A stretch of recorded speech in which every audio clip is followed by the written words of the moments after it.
ஆயிருந்தாலும் அவன் என் தம்பி.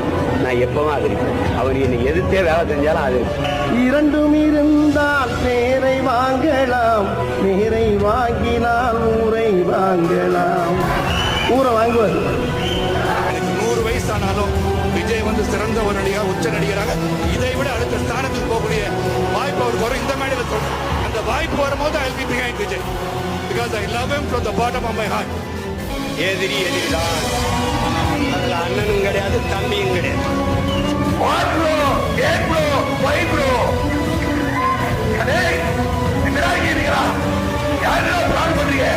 எத்தனையோ பல்ல வரும், மேடு வரும், அத்தனையும் தாண்டி அடிச்சு ஜெயிச்சு போயிட்டே இருக்கும். அது 2026லயும் இதேதான். யார் யாரை எப்போ எதிர்ப்பாங்கன்னே நமக்கு தெரியாது. கொஞ்சம் கூட ஒரு பயம் இல்லாமல் வர்ற எதிர்ப்புகள் எல்லாத்தையும் சும்மா